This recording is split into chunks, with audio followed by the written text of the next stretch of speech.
warahmatullahi wabarakatuh. Perkenalkan, nama saya Ratini Rahmawati dari grup 2 mata kuliah Media Pembelajaran kelas 3E, Prodi Pendidikan Bahasa Inggris. Di sini saya akan mempresentasikan mengenai multimedia proyektor. Di era modern seperti sekarang ini, banyak yang harus kita ikuti sesuai tuntunan zaman yang serba canggih, apalagi jika berkaitan dengan dunia pendidikan. Sistem pembelajaran pada zaman sekarang sudah sangat berbeda jauh dibanding dengan sistem belajar yang masih terkesan tradisional. Komponen-komponen untuk menunjang berlangsungnya proses belajar mengajar juga sudah dilengkapi dengan berbagai alat teknologi. Tujuan utama penggunaan teknologi di dalam sistem pembelajaran adalah untuk memudahkan dan mengefektifkan pembelajaran agar menjadi lebih baik dari sebelumnya, dalam waktu dan kondisi yang lebih baik pula. Nah, salah satu media yang digunakan dalam pembelajaran adalah multimedia proyektor atau yang biasa disebut LCD proyektor. Pertama, saya akan menjelaskan pengertian multimedia proyektor. Multimedia itu sendiri adalah sarana komunikasi yang mengintegrasikan teks, grafik, gambar yang diam dan bergerak, animasi, audio, dan media lain. Sedangkan proyektor merupakan suatu alat optik yang seringkali digunakan untuk menghadirkan atau menampilkan gambar sehingga lebih besar. Nah, jadi multimedia proyektor atau yang biasa disebut LCD proyektor merupakan salah satu jenis proyektor yang digunakan untuk menampilkan video, gambar, atau data dari komputer pada sebuah layar atau sesuatu dengan permukaan datar seperti tembok dan lain sebagainya. Multimedia proyektor ini adalah salah satu media belajar yang memanfaatkan teknologi yang bisa digunakan oleh guru dalam membantu proses mengajar di kelas. Sebagai contoh, kita bisa menggunakan proyektor ini untuk menonton film berbahasa Inggris. Tentunya, multimedia proyektor ini memiliki kelebihan dan kekurangan. Pertama, saya akan menjelaskan kelebihannya terlebih dahulu. Yang pertama yaitu bantuan visual. LCD proyektor memungkinkan guru untuk memberikan beragam konten untuk semua siswa di kelas sekaligus. Memungkinkan siswa untuk memiliki pengalaman belajar visual dan berwarna-warni saat pelajaran diberikan. Yang kedua yaitu sebagai alternatif mengajar. Dengan tidak memaksa seorang guru hanya mengandalkan buku, proyektor multimedia ini membuat informasi pendidikan lebih tersedia untuk siswa. Hal ini merupakan perubahan kebiasaan konvensional dan ritual di dalam kelas.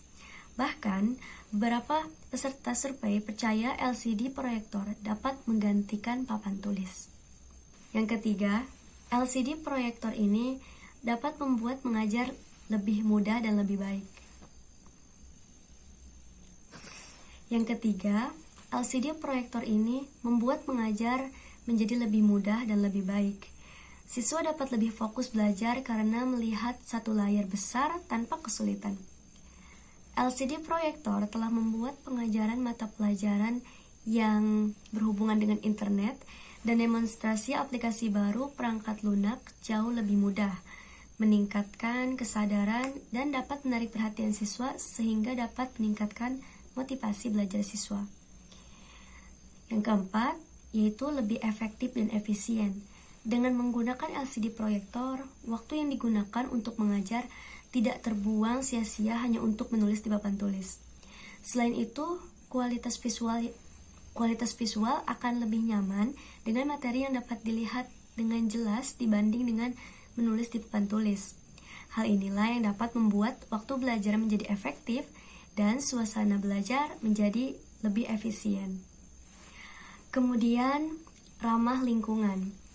Karena LCD proyektor hanya menggunakan tenaga listrik, maka dapat dikatakan sangat ramah lingkungan daripada menulis di whiteboard dengan spidol atau menulis di papan tulis dengan kapur.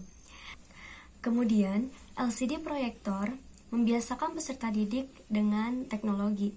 Secara tidak langsung, penggunaan LCD proyektor dapat mendidik siswa agar lebih mengeluarkan ide-ide kreatifnya dalam penggunaan teknologi, yang dapat berguna bagi perkembangan dirinya di era modernisasi yang semakin berkembang. Kemudian, kelebihan lainnya adalah mengikuti standar pendidikan. Hampir di setiap sekolah di perkotaan menggunakan media pembelajaran berupa LCD proyektor. Lambat laun sistem pembelajaran yang seperti ini akan semakin berkembang hingga ke sekolah yang letaknya di desa atau pedalaman. Jadi, dengan mengikuti standar pendidikan seperti ini, maka pendidikan akan terus berkembang. Namun, di samping kelebihan-kelebihan tersebut, terdapat juga kekurangan media LCD proyektor sebagai media belajar. Yang pertama yaitu LCD proyektor dapat memakan waktu yang lama. Mungkin karena asik atau karena belum mengetahui aturan pelaksanaan. Kebanyakan tayangan LCD hanya melibatkan beberapa orang siswa saja, padahal keterlibatan seluruh siswa atau warga belajar amatlah penting agar proses belajar bisa lebih efektif dan efisien. LCD proyektor hanya mampu menyajikan komunikasi satu arah. Kemudian LCD proyektor ini pada saat disiarkan akan berjalan terus dan tidak ada kesempatan untuk memahami pesan-pesannya sesuai dengan kemampuan individu siswa. Kekurangan lain yaitu guru tidak memiliki kesempatan untuk merevisi film sebelum disampaikan. Layar proyektor tidak mampu menjangkau kelas besar sehingga sulit bagi siswa untuk melihat secara rinci gambar yang disiarkan. Yang terakhir, kekhawatiran muncul bahwa siswa tidak memiliki hubungan pribadi dengan guru, dan siswa bisa jadi bersikap pasif selama penayangan. Nah, dapat kita simpulkan bahwa multimedia proyektor ini dapat dijadikan salah satu media yang sangat membantu dalam proses pembelajaran di kelas. Khususnya untuk pelajaran bahasa Inggris, kita dapat menonton film bersama dengan ukuran layar yang lebih besar, kemudian dapat menampilkan video berbahasa Inggris, misalnya seperti video pengucapan atau pronunciation, dan lain sebagainya. Cukup sekian presentasi dari saya, kurang lebihnya mohon maaf. Wassalamualaikum warahmatullahi